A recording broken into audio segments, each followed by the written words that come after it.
स्वागत है cartoon watermelon shorts में। वीडियो अच्छी लगी तो लाइक करना और ऐसी वीडियो देखने के लिए चैनल को सब्सक्राइब करें।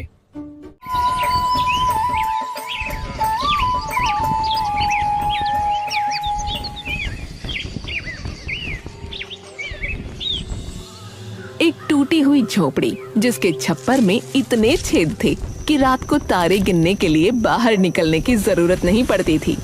इसी झोपड़ी में रहते थे दो अनाथ भाई राजू और श्यामू। सुबह उनके लिए सूरज नहीं भूख लेकर आती थी। कभी मजदूरी मिल जाती तो चूल्हा जलता।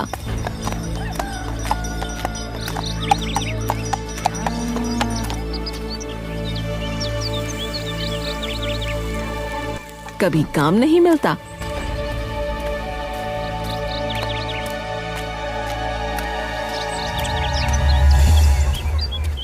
तो चूल्हा भी सूना रहता। अरे राजू, क्या हुआ? इतने गुस्से में क्यों है? भैया, आज भी कोई काम नहीं मिला। लगता है भगवान चाहते हैं कि हम उन्हीं के पास आ जाएं। अरे अरे भगवान को मत कोस रे, सब ठीक हो जाएगा। हाँ भैया, सब ठीक हो जाएगा, पर हमारे मरने के बाद। अरे अरे देख, मुझे बोझा उठाने से 50 रुपए मिले हैं। आज का काम हो गया। अरे भैया, वाह, बहुत बड़ा तीर मार लिया आपने। राजू तेज दिमाग वाला था और उसी का उसे घमंड भी था, लेकिन ये दिमाग उसे कोई मदद नहीं कर पा रहा था। श्यामू इसके उलट था, ज्यादा बोलता नहीं था, पर जो देखता जो सुनता वो उसके मन में जम जाता था, जैसे पत्थर पर लकीर।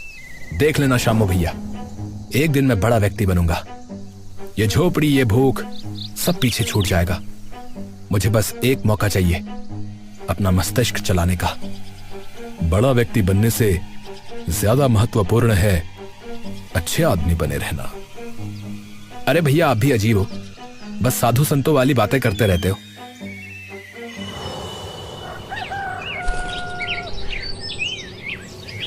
अगले दिन सुबह दोनों झोपड़ी से निकल पड़े।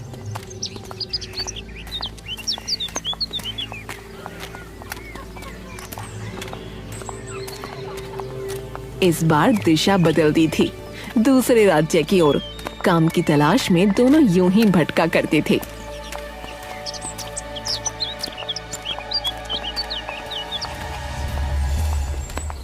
अगर आज कुछ ना हुआ ना तो वहीं के वहीं प्राण त्याग दूंगा, बता रहा हूं।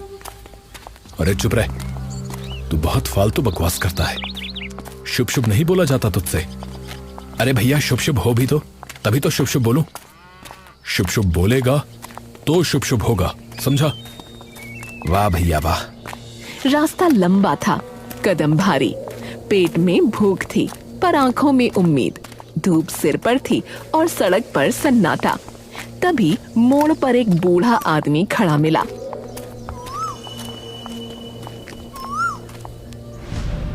लाठी थामे, आंखें अध खुली, पर चेहरा जैसे सब देख रहा हो। अरे हटिए बाबा, देर हो रही है। देर नहीं हो रही बेटा, रास्ता बदल रहा है। अरे आप रास्ता बदलो, लेकिन हमारा रास्ता तो छोड़ो। बूढ़े ने राजू की बात नजरअंदाज करके बोलना शुरू किया। आवाज में न डर था न लालच, बस एक ठहराव था।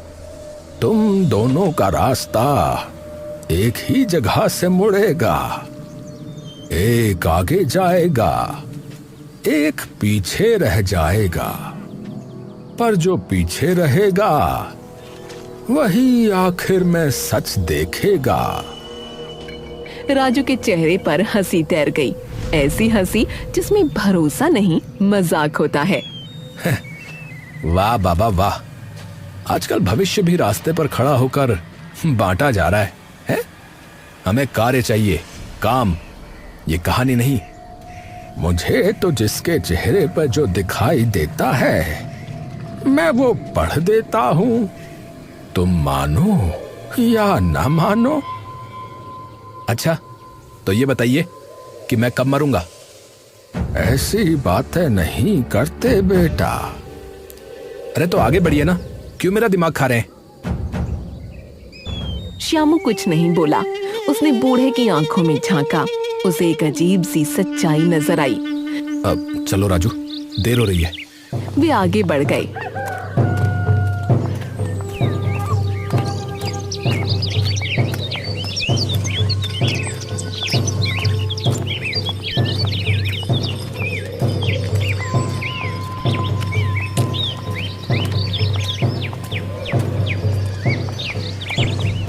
पीछे बूढ़ा रह गया, पर उसकी बात दोनों के दिमाग में चलती रही।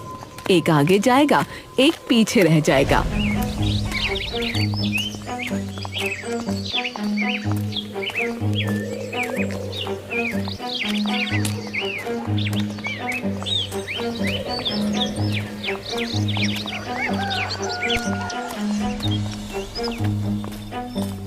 पागल बुढ़ा कहीं का।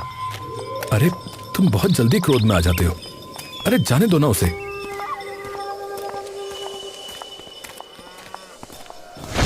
उसी दिन राज्य में हलचल मच गई। गली गली एक ही बात फैलने लगी। राजा कुछ बड़ा ऐलान करने वाला है। लोग काम छोड़कर, दुकानें बंद कर दरबार की ओर चल पड़े।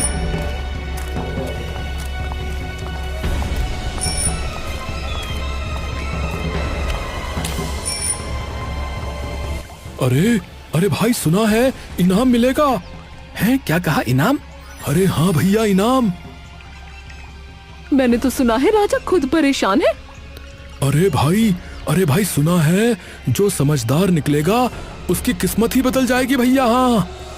दरवाजे के बाहर भीड़ जमा थी। भीतर राजा धनंजय सिंहासन पर बैठे थे। चेहरे पर चिंता, आंखों में गुस्सा। मंत्री और सेनापति दोनों किनारे खड़े थे। मेरे राज्य में कुछ ऐसी घटनाएं घटित हुई हैं जिनका सत्य सामने आना अति आवश्यक है। जो व्यक्ति भी ये मानता है कि उसके पास बुद्धि है, वो आगे आए। जो सत्य तक पहुंचेगा उसे धन मिलेगा, इतना धन कि उसकी 7 पुश्तें बैठकर खाएंगी। परंतु जिसने मेरा समय अनावश्यक रूप से बर्बाद किया, वो मारा जाएगा। इसलिए सोच समझ कर आना।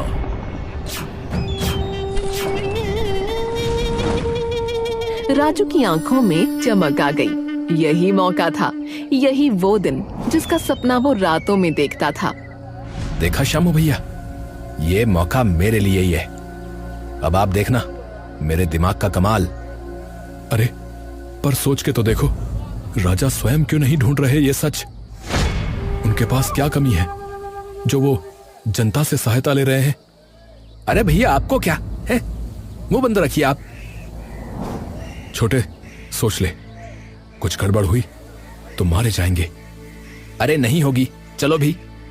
फिर दोनों महल के भीतर पहुंच गए।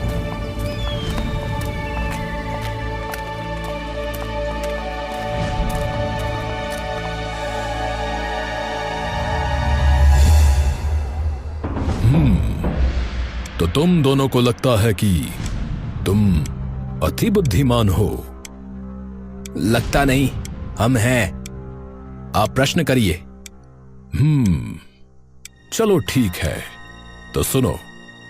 राज्य की सीमा पर एक खेत जला मिला, परंतु अजीब बात यह थी कि अग्नि सिर्फ बीच में ही लगी थी, किनारे जस के तस थे। दरबार में सन्नाटा फैल गया। फिर मंत्री बोला, और वहां ये पहेली मिली है, जहां से सूरज नहीं उगता वहीं से सत्य का रास्ता प्रारंभ होता है, और मैं भी वहीं कहीं हूं। दोनों पहेली सुनकर सोच में पड़ गए। राजू जमीन पर झुक गया, उंगलियों से काल्पनिक रेखाएं खींचने लगा। दिशा, हवा, दूरी, समय सब उसके दिमाग में घूमने लगे। श्यामू ने आंखें बंद की, खेत की तस्वीर मन में रखी। फिर बोला, हो सकता है किसी ने जानबूझकर मात्र बीच में जलाया हो, ताकि दिखाया जा सके कि ये कोई दुर्घटना नहीं। तुम पहेली का अर्थ बताओ, ये हमें ज्ञात है। दरबार में फुसफुसाहट हुई। राजा ने राजू की ओर देखा। जहां से सूरज नहीं उगता, यानी पश्चिम दिशा। आप खेत के पश्चिम में जांच कराइए। ठीक है। सब उस खेत के पास पहुंचे।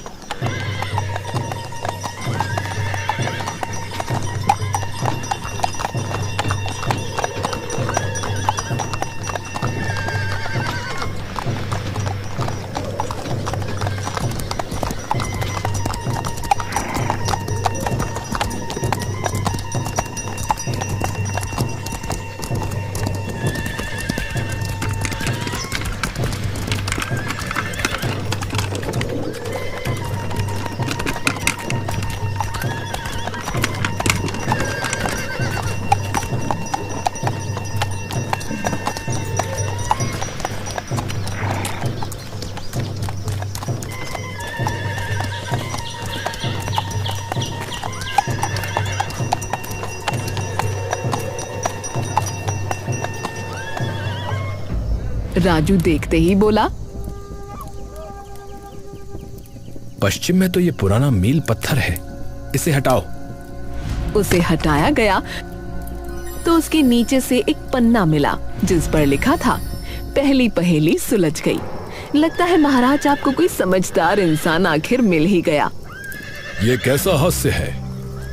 हमारे साथ ये सब करने का दुस्साहस किसने किया? यदि एक बार मिल जाए तो सर धड़ से अलग करा दिया जाए। शांत हो जाइए महाराज, पहेलियां हल होते ही उसका पता चल जाएगा। पर उसने ये क्यों लिखा कि मैं भी वहीं कहीं हूं? उसकी बात पर किसी ने ध्यान नहीं दिया और सब चल पड़े।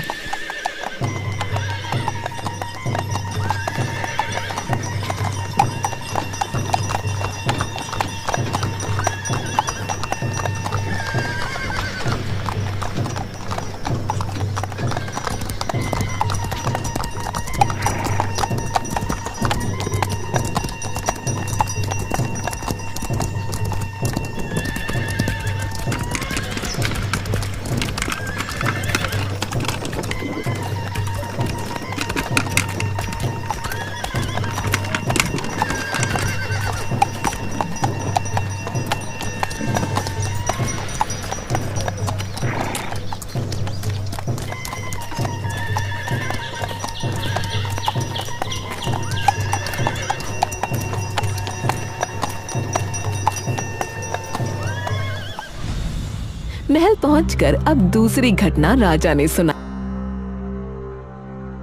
राजमहल के भीतर एक जीव मरा मिला, बंद कमरे में, बिना रक्त के, और उसके साथ पहेली थी, जो रक्षा के लिए होता है वही बंधन बन जाता है। डरो मत, उत्तर दो। डरो मत, उत्तर दो, ऐसा क्यों लिखा है? राजू ने पल भर नहीं लगाया और चिल्ला पड़ा, ताला ताला ताला वैसे तो सुरक्षा के लिए होता है, पर आपको कहीं बंद कर लिया जाए तो कैद बन जाता है। पर यहां ताले का क्या अर्थ? तुम भी कुछ सोच लो श्यामू, या सब कुछ राजू ही करेगा? लगता है तुम मात्र मेरा समय बर्बाद करने आए हो। नहीं महाराज, अगर ताला सही उत्तर है तो हमें कोई ताला खोलना होगा जो रक्षा के लिए भी हो और बंधन भी बन जाता हो। अरे देखो, अरे इस जीव के गले में कड़ी और ताला है, इसे खोलो। हाँ, पर ताले की चाबी कहाँ है? सब चाबी ढूंढने लगे, लेकिन श्यामू ने ताला हिलाया और उसकी चाबी वाली जगह से एक पर्चा निकला जिस पर लिखा था, अगर ये पढ़ रहे हो मतलब पहेली हल हो चुकी है। अरे यार, ये श्यामू को कैसे मिल गया? अति उत्तम, परंतु अभी तक ये करने वाले का कोई पता नहीं चला। पता चल जाएगा महाराज, आप अगली पहेली बताइए।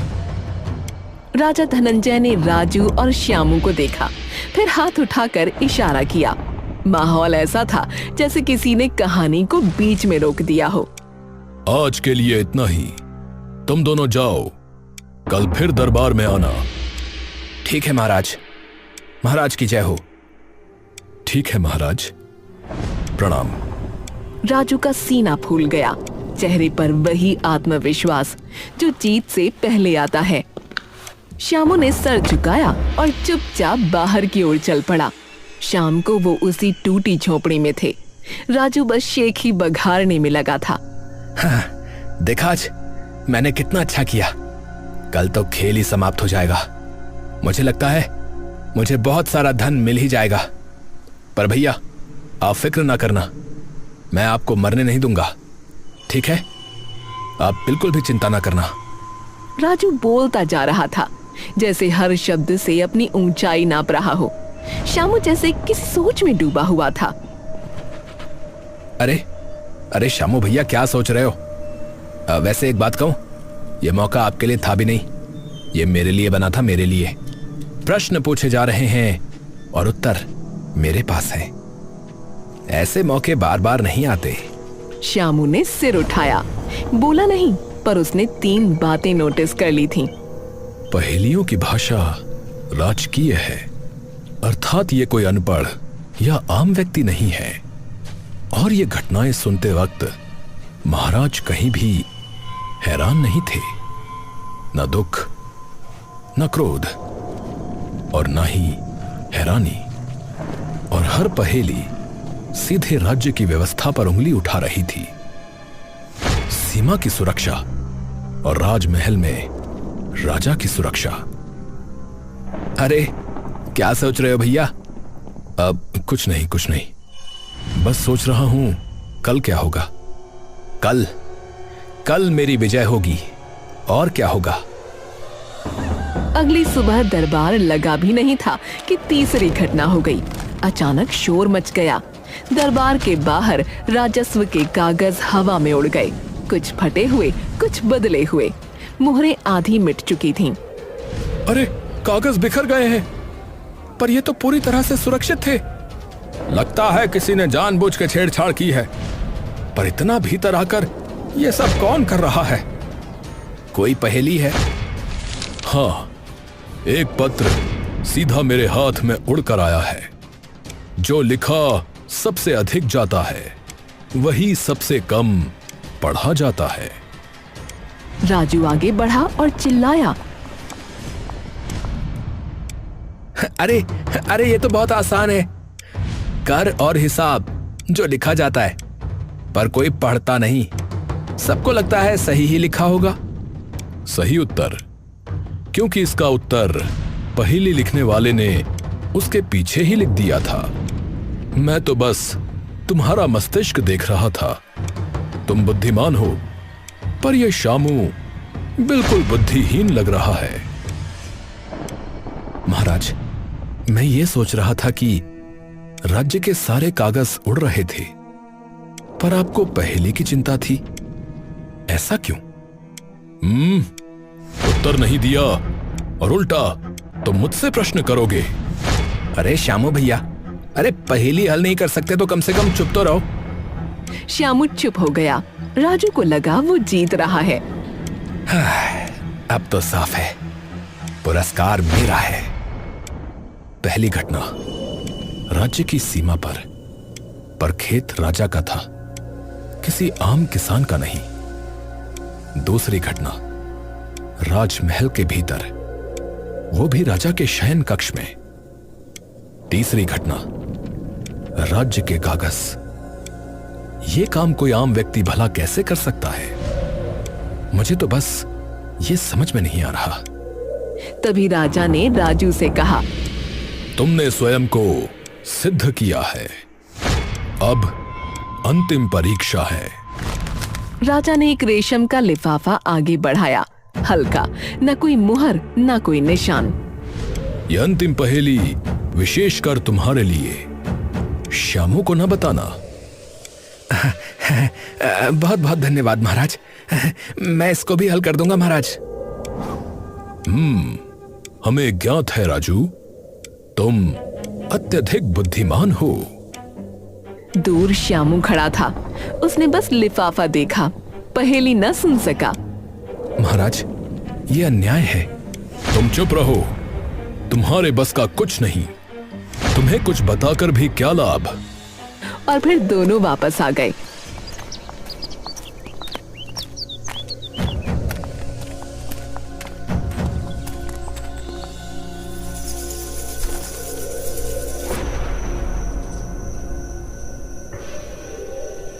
उस रात श्यामू सो नहीं सका। झोपड़ी में अंधेरा था,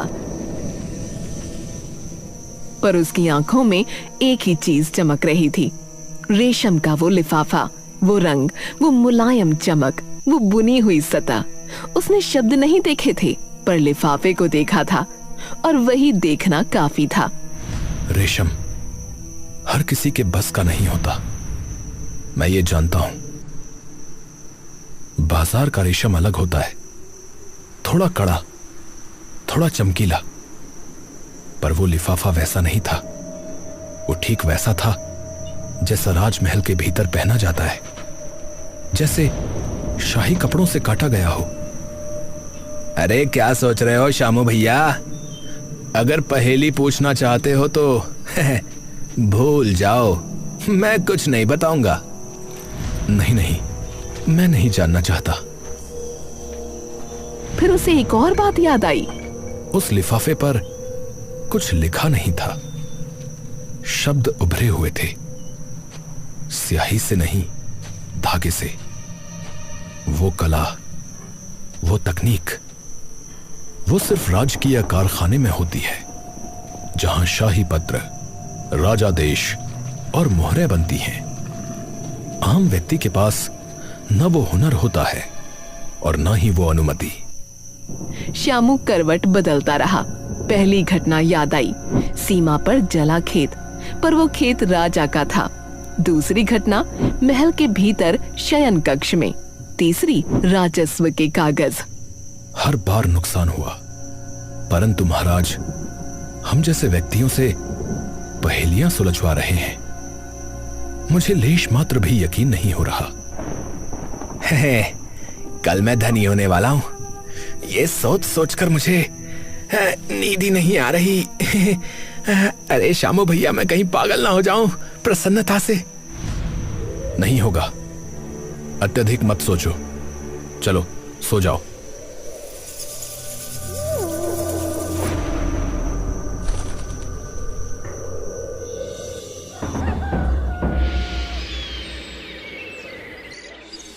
अगली सुबह दरबार पूरा भरा था।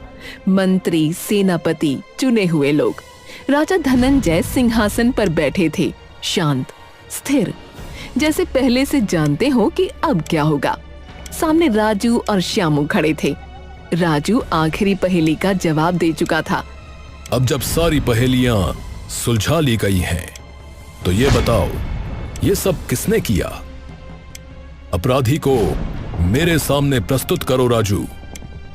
राजू का दिल तेज धड़कने लगा। जवाब उसके पास थे, संकेत भी, पर नाम पर उसका दिमाग रुक गया। उसने इधर उधर देखा, फिर नीचे। मैंने पहेलियां हल की हैं, पर ये करने वाला कौन है? मुझे नहीं पता। ऐसा तो कोई साक्षी नहीं मिला। राजू चुप हो गया और दरबार में सन्नाटा छा गया। क्या कहा? तो मैं तुम दोनों को मृत्यु के घाट उतार दूंगा।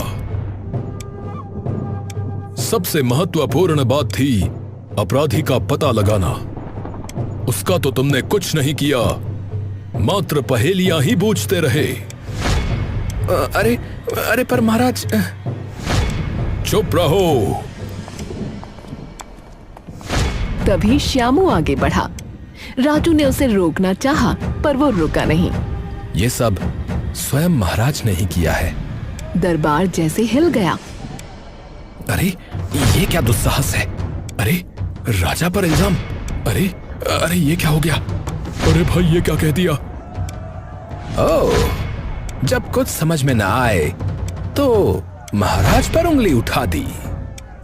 सेनापति का हाथ तलवार के हत्थे पर चला गया। संभल कर बोलो। राजा ने हाथ उठाया। एक इशारा, शोर थम गया। उनकी आंखें श्यामू पर टिक गईं। तुम्हें मुझ पर शक क्यों है? क्योंकि जो मैंने देखा वो किसी और के बस का नहीं था। आपके अपने स्वयं के खेत में आग, आपके शयन कक्ष में मरा हुआ जीव, राज्य के पत्रों का निकलकर उड़ने लगना, और फिर अंत में ये रेशम का लिफाफा। गुदे हुए शब्द। ये कला मात्र राजकीय कारखाने में होती है। आम व्यक्ति के पास न साधन है न अधिकार। तो तुम कहना क्या चाह रहे हो? क्या पता किसी ने चोरी की हो? नहीं, जैसे आपने इस बात की परवाह ही नहीं की कि वो लिफाफा रेशम का है, उसी से समझ में आ गया कि वो आपने स्वयं बनवाया है महाराज। अच्छा, तुम बहुत अधिक नहीं बोल रहे हो। मैं तुम्हारी गर्दन धड़ से अलग कर दूंगा। नहीं सेनापति, रुक जाइए। ये बालक सही कह रहा है। हैं? क्या? राजा के चेहरे पर एक हल्की मुस्कान आ गई। तुमने सब सत्य कहा श्यामू। क्या? ये सब मैंने ही किया था। लोग सन्न रह गए। मेरा कोई पुत्र नहीं है, पर मुझे ऐसा उत्तराधिकारी चाहिए था जो इतना बुद्धिमान हो, जो मेरी तरह बारीकियों को पकड़ सके। उन्होंने राजू की ओर देखा। राजू, तुमने हर पहेली हल की। तुम्हारी बुद्धि तीव्र है। मैंने जो वचन दिया था वो निभाया जाए, पर श्यामू ने उन पहेलियों को देने वाले को समझा। राज्य को ऐसे ही राजा की आवश्यकता होती है। हे भगवान, ये क्या हो गया? अर्थात मैं राजा बनूंगा। बनोगे नहीं पुत्र, बन गए। मेरे साथ साथ अब से तुम भी राजपाट संभालोगे, और मेरे जाने के बाद मात्र तुम। राजू को धन मिला और श्यामू को राज्य के राजा का पद। जहाँ कभी एक बूढ़ा ज्योतिष खड़ा था, उसकी बात पूरी तरह सच हो गई।